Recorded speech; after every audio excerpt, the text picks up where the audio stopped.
Hi guys, I'm Mama Bear to Many. I am mom to 15 children. 12 of my children still live at home. Little baby Azariah is in the NICU, and that is where I am right now.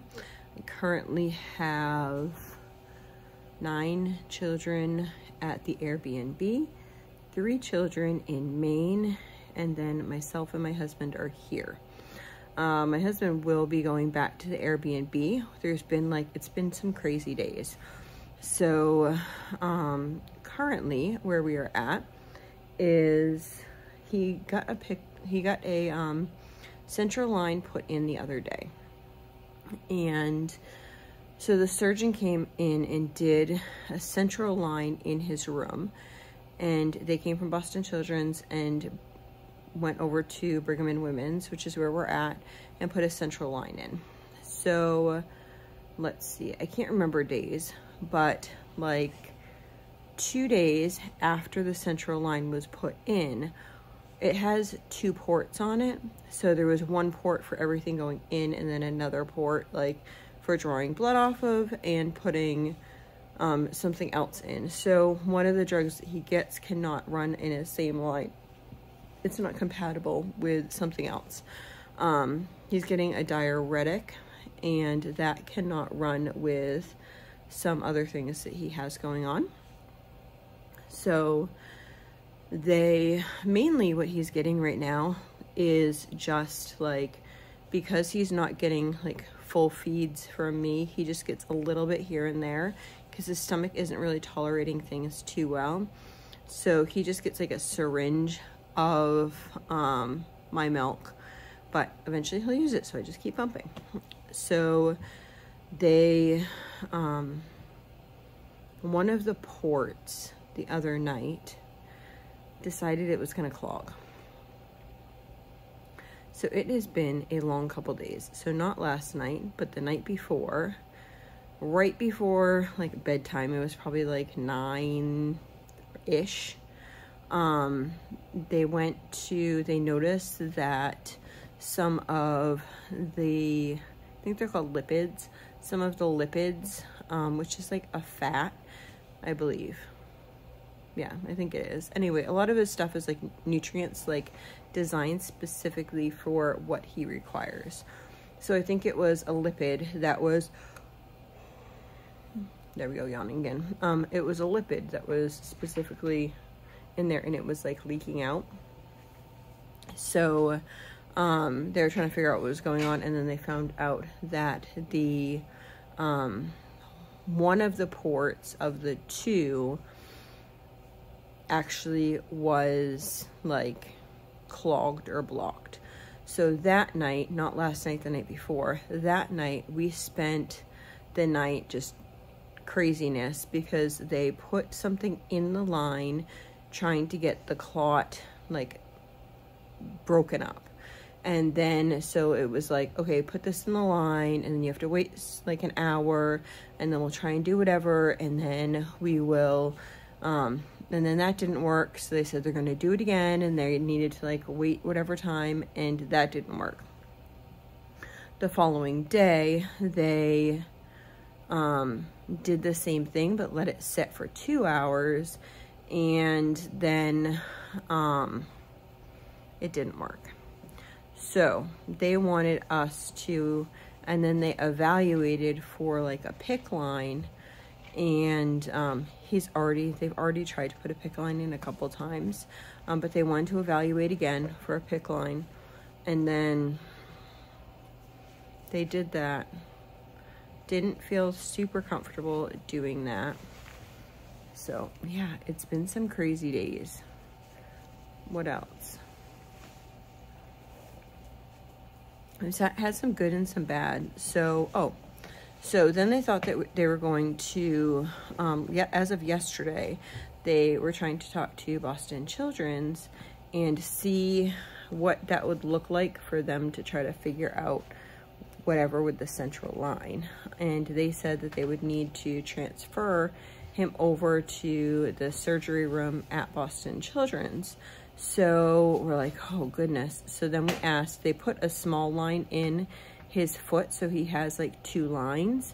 but it can't go on like that forever because they're afraid that the second line might end up clogging and then we'd really have a hard time.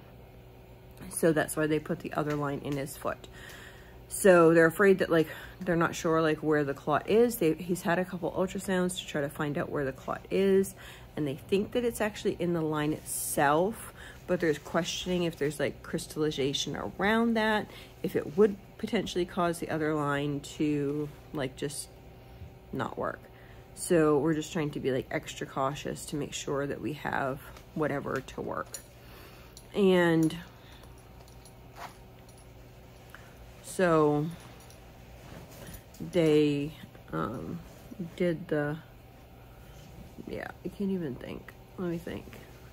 So then they decided that they were going to talk to surgery. Surgery was not really like getting back to them right away about what they wanted to do. So then the surgeon said that they wanted to have them try a PICC line again. So the nurse that could do, or the person who, like the PICC team, came in and evaluated it and said, well, we don't want to do that if we're gonna, they didn't want like to mess up any of the veins that they might need if the surgery was going to happen. So then Boston Children's came over and this morning, so basically like as of last night, as of last night, the plan was that he was going to have surgery today to fix, redo, whatever with the central line. So I asked, like, is it an emergency? Can the kids come and see him like in the morning? They've only seen him in the beginning because some of my kids had a little bit of a runny nose and stuff. So we've been extra cautious as far as like how much we're going back and forth, because we didn't want to be passing anything back and forth. So they have been down there, and my husband was going to actually go back the other day, but somebody ended up getting sick. We don't know like what the cause of that was, but they threw up once. And so it was kind of like, oh, I don't know. So we didn't want to do any of that, but now it's been like a few days. And we said, okay, if this is going to happen, then let's just let the kids come in and see him and spend a little time with him and whatever, because like we know the realities of like, that's a big surgery. Like any surgery for a little baby is a big surgery. So we were thinking about that. Well, the surgeon came in the morning and from Boston Children's, and he said, I really want them to try to get a PICC line. So let's try to do it this way because it's a little bit like safer to do. The question was also at that time, like, if we do go over to surgery, should we just be moving our care over to Children's? The thing is where we're at has a large NICU, and Boston Children's is more like for like related just around surgery. So most of the time they would like take children that are like post-op or pre-op or whatever, like in there. So just trying to figure out like, okay, if we're going to go all the way over there, what will that look like? How would we, you know, whatever, because we have a lot of care. But the surgeon was like, you know, we can just come over here and it's not that big of a deal unless like the whole surgery side of things. So he evaluated some other things because he was general surgery. So he evaluated like the structure of like, they were thinking possibly, because my son has a hard time pooping. So it's like, they kind of thought that maybe like there was a tilt inside, like inside of like his body. So he said it looked pretty good. So he didn't see any issues like visually right now. So he doesn't see that as like a #1 cause of like some other issues that he has going on. He has kind of like excess gas buildup, which they don't really know the cause of like where that's coming from and how to get that like through his body and out and whatever. It's just kind of sitting there in his tummy. So if you've seen like some of the pictures and stuff of him, you'll see like his tummy is like a little distended, so it's like bigger. So he is up in weight. He was 6 pounds 3 ounces. Some of that, obviously, like I just said, is going to be the gas and fluid like buildup, but he has been fighting like with edema over the past couple, probably like 4-5 days. So like when he lays down, like this side of his head would get swollen and then the other way, but it looked really good yesterday and today, so that's been a blessing. His head or brain bleed seems to be semi-stable. He is on an anti-seizure medication. He is on an anti-seizure medication to help him. They saw some seizure activity on when he had the EEG on. They had seen some seizure activity on day 1, and then they saw some on, I think, day 10. So they were monitoring that, and then I guess the nurse this morning saw like some like rapid repetitive movements that they are thinking could potentially be seizure related. So they gave him a little bit of seizure medication for that. We're going to evaluate that better. He's going to have the EEG go back on his head tonight. What they like to do is right now, what they like to do is do like 48 hours on and then like 72 off, or 48 and 48, something like that. So it's a couple days on and a couple days off, but they potentially could be putting a PICC line like through his head. So they are waiting for, because his veins are really deep. That's the big issue with the PICC line. So they're just trying to evaluate all those things. So let's talk about like pain. Like I've seen a couple comments about like him being in pain.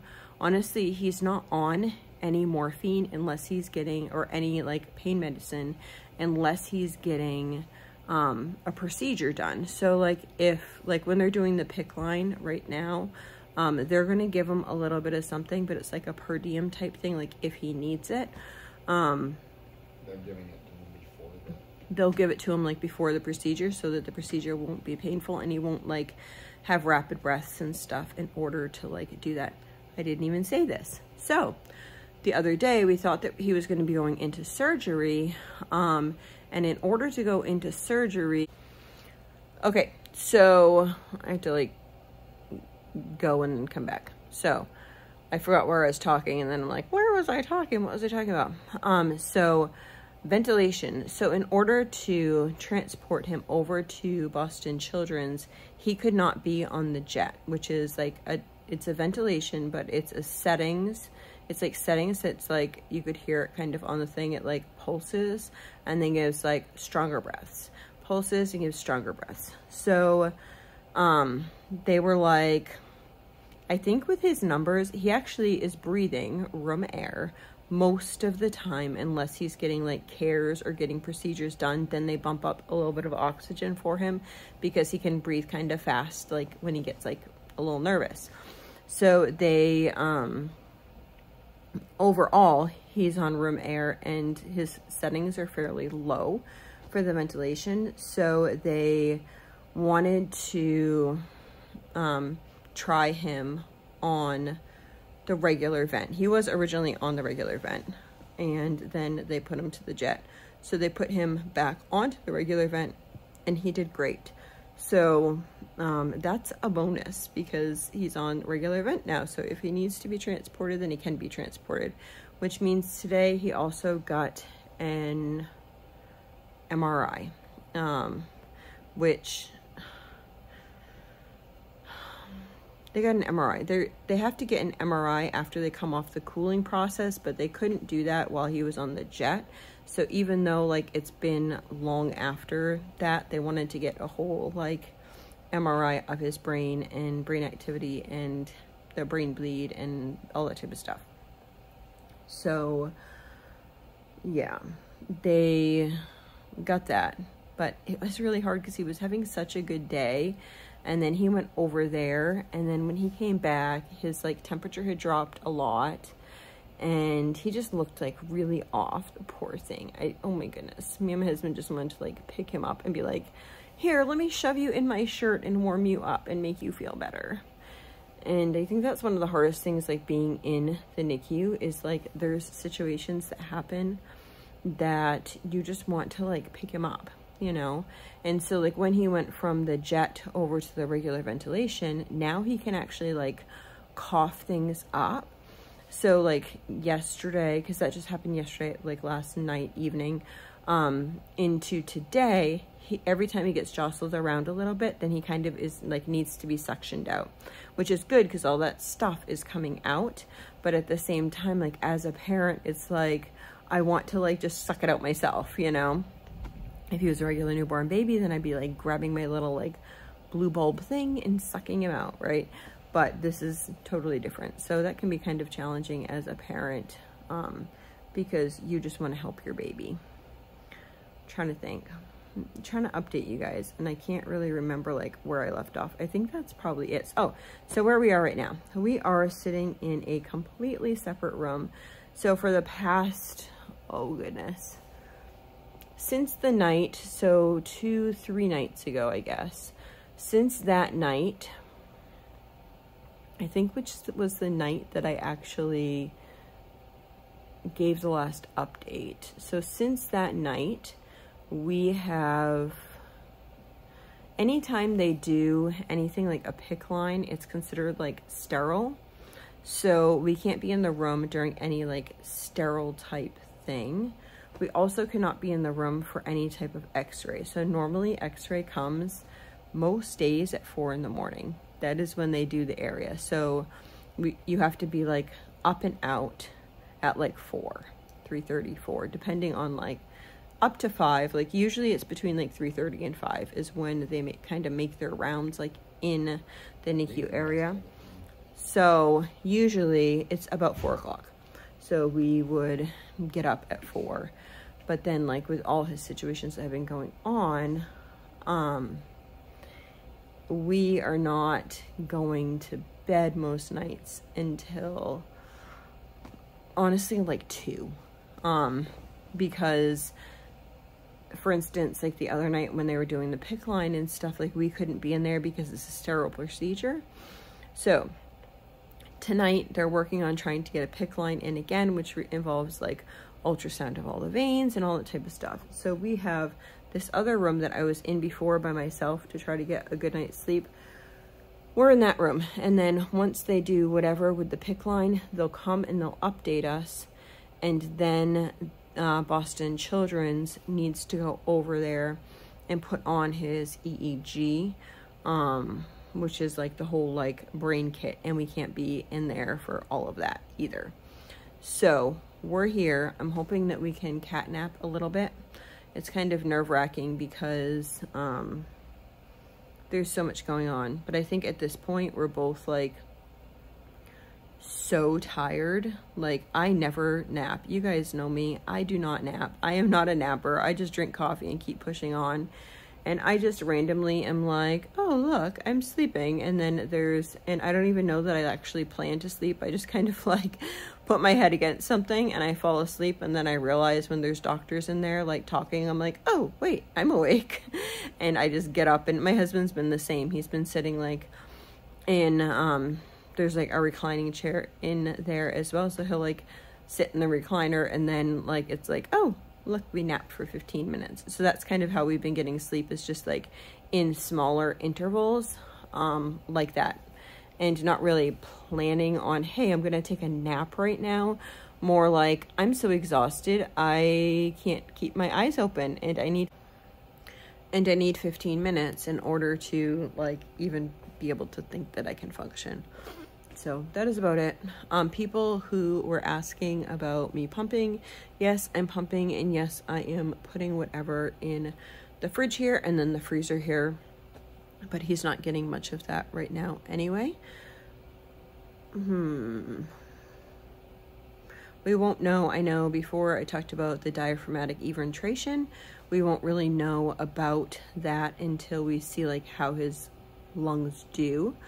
And we talked to the surgeon today about that and kind of like what the plan would be with that. And he said that it's kind of, he said he has to look at the,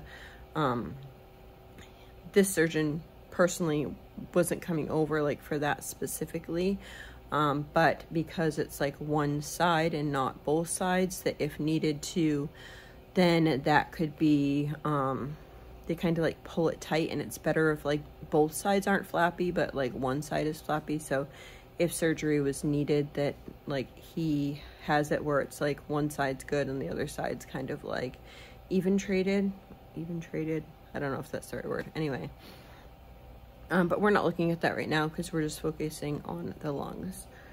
Cardiology, the cardiology surgeon from Boston Children's said he looks okay. He looks fairly stable.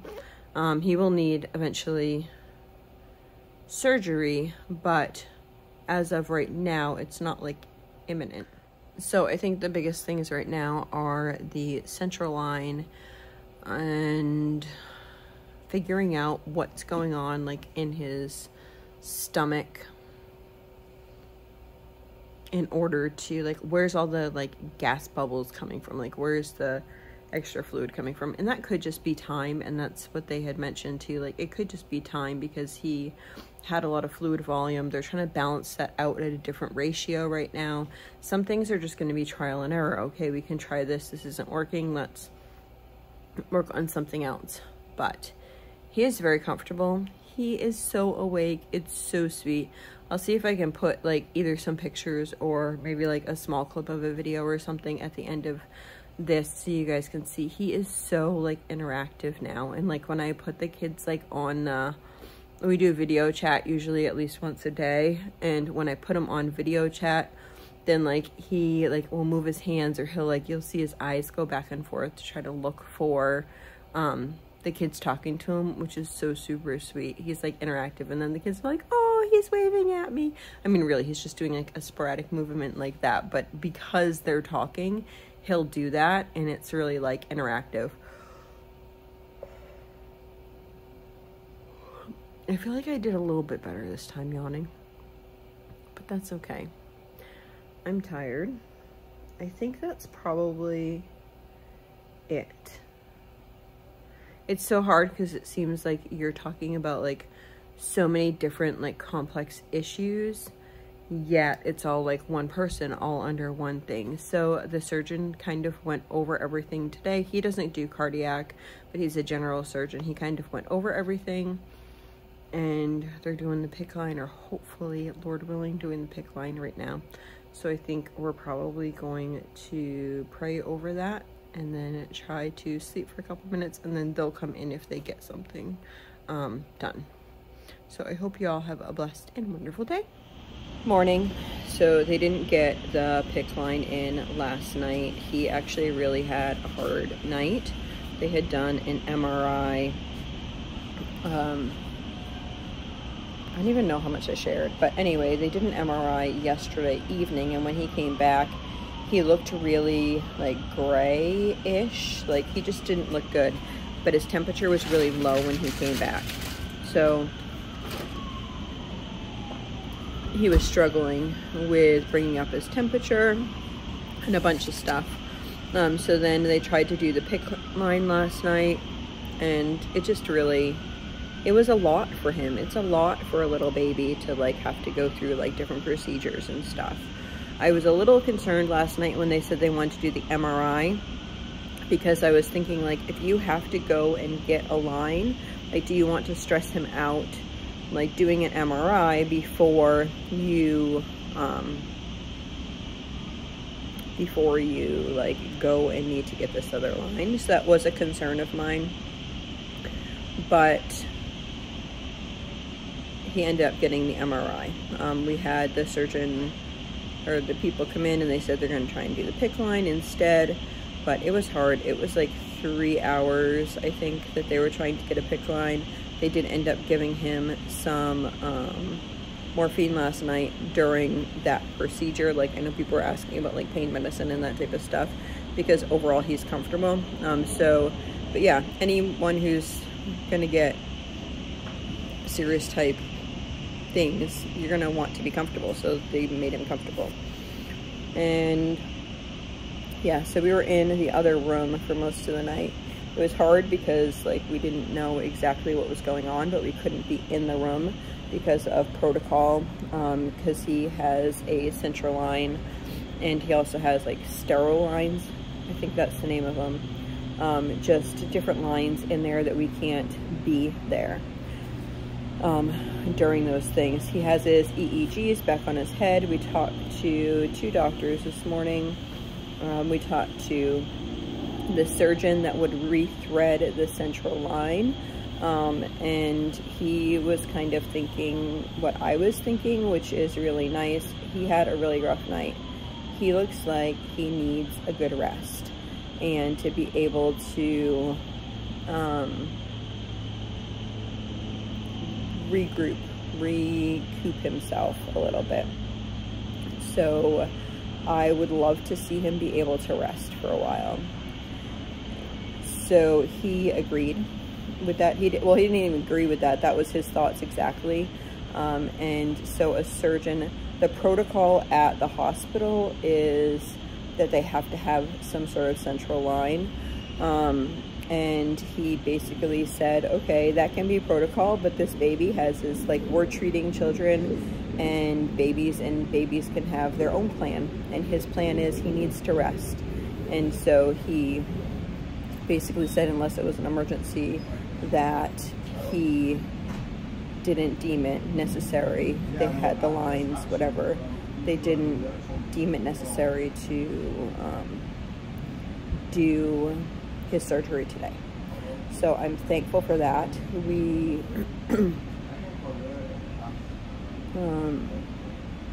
neurosurgery came and talked to us about the MRI.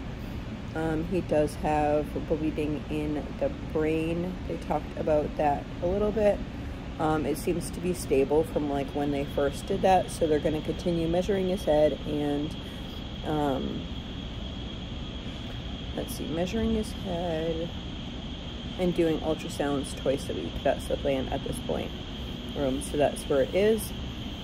He does have some damage, which we already kind of knew he had. So it didn't really, those things didn't really bother us that much. We know that, like, even just with like the trisomy and such, there can be some things where they might be nonverbal, and there might be some things that delay motor skills or like the inability to walk or something like that. Those things, honestly, you deal with them like one by one. I had you lower because my arm's tired. So pathetic. You deal with those challenges as they come. Those aren't immediate challenges right now. And we just take them one day at a time. We're not scared to take care of a baby or a toddler or a young adult. And we've been there, and we happily took care of my son for years and years, and it was such a blessing to us. So that's where that is. I think that's all. Like, I just did that other part of the video last night. So this is like the morning of, after we've talked to doctors.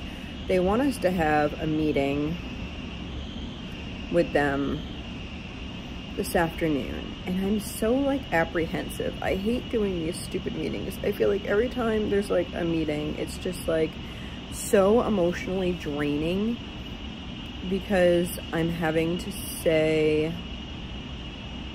I don't want to say the same thing over and over, but I do kind of feel like that. Like, I don't know, it can just be so draining. You're talking to like all these doctors and surgeons and social workers and whatever, and it's like, I thought I already said this. Like, have I not said this like 250 times already? Just like, it's just draining. So I was like, do we have to have the meeting? Like, I think that if we just talk to the people that we need to talk to, I have a feeling that some people want us to like reevaluate our stance, I guess, as far as his care, and they can have their opinion. I can have my opinion too. I feel like if our stance changes, then we can address them, that they don't need to try to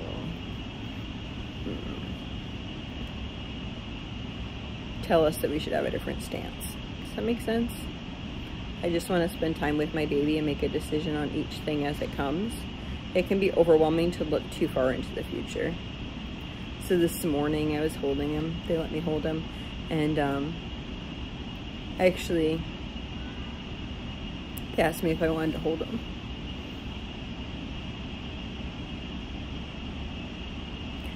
And I didn't want to hold him because I didn't want to hurt him,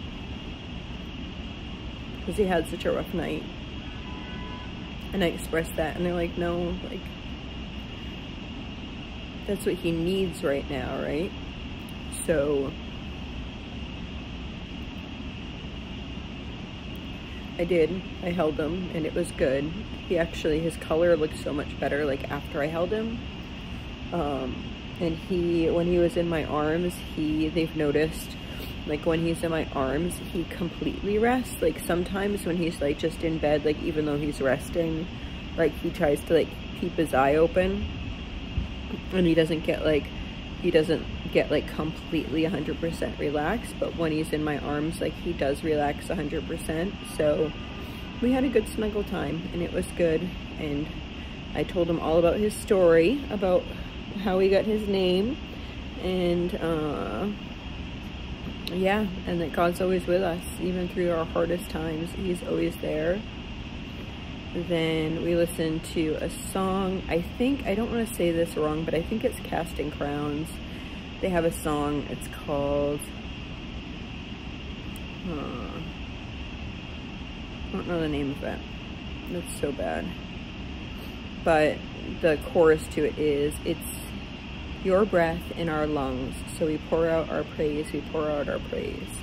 And really, every breath that we take in this life, whether we're having a hard time, like Azariah is, or me as a semi-healthy person, right?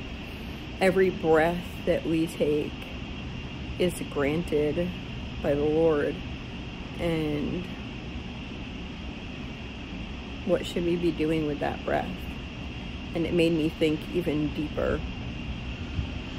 This hospital is huge.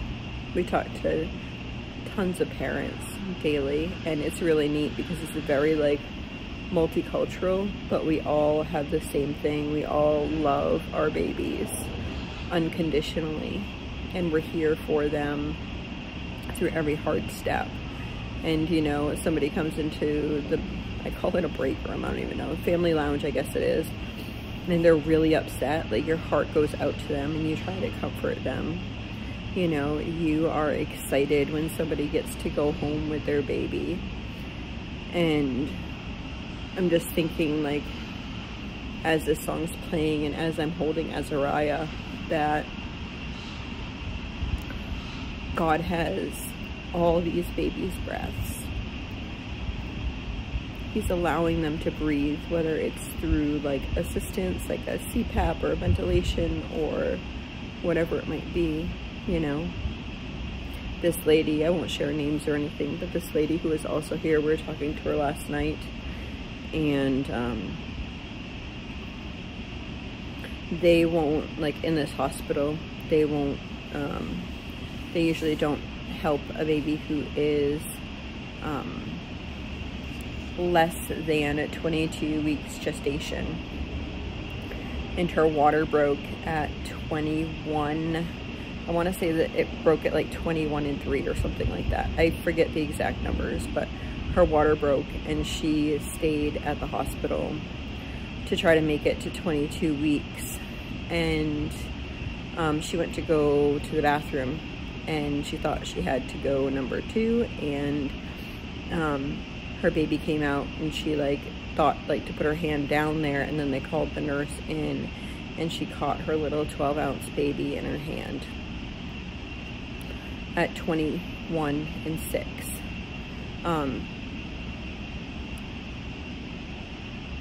It's a lot of hard stuff.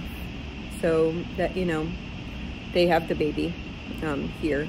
They are near our room. It's hard, you know, lots of hard. But who's to say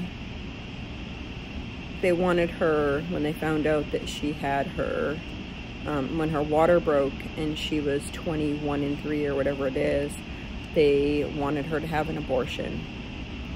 And she's like, no, I'm gonna try to save my baby's life. And she ended up getting like an infection in her own body just so she could make it further with her child.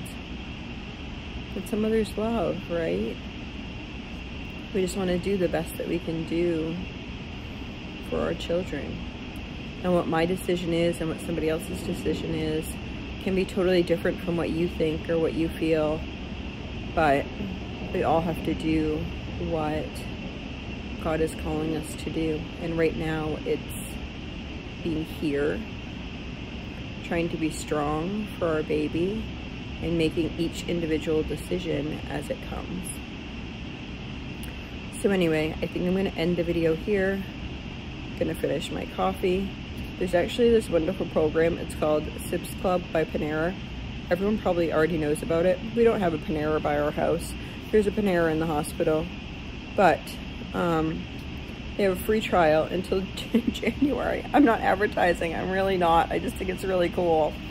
That you would sign up for this club. Normally the club costs like $14 a month and you get unlimited drinks. So every 2 hours you can get whatever drink you want off of their all sips thing. So yeah, even if I had to pay for it, I probably would right now, because every 2 hours you can get a different drink. It's not necessarily just coffee, there's tea, there's like all different types of drinks, soda, that type of stuff. Also some like juicy type things that I've tried a couple of them, which are really good. So anyway, my coffee, so excited.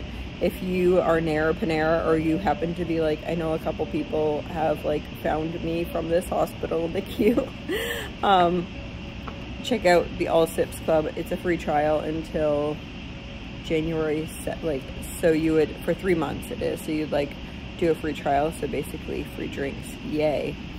Especially being a mom, spending lots of money on other things, yeah, it's a blessing.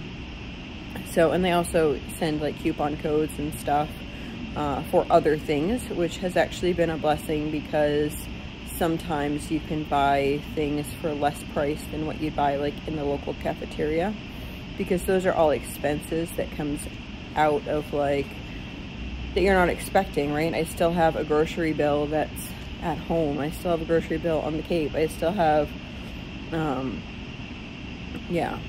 We haven't even done grocery shopping. Basically, when they swapped, when my daughter came down, they actually brought food. So food from my house got brought down to the Cape house, and I think that they bought bread. They didn't buy like a lot of things. I think they bought bread, milk, and cheese were like the 3 things that they bought. I'm not sure what things are gonna look like. I'm thinking potentially I might go to the grocery store with my daughter and then like, or meet them or something for a little bit, and then do some shopping and whatever. Anyway, my husband just came out with pizza. That must be what's on the plan today. They usually, Monday through Friday, there's a program that they put free lunch like into the family lounge area. So Monday through Friday we don't have to worry about paying for lunch at the cafeteria, which is nice. It's usually either pizza or sandwiches, but we don't have to pay for it. So yeah, I'm totally taking them up on it. Although I honestly, I think I had like pizza 1 time last year, and I've eaten pizza like 10 times probably in the last 2 weeks. Oh my goodness, I'll probably be all pizzaed out by the time we're done with this. But you know, it seemed like such a treat before to like have have pizza, especially like store-bought pizza. It's probably been like 2 years, and now it's like, no, I've had pizza like a lot. Anyway, hope you all have a blessed and wonderful day.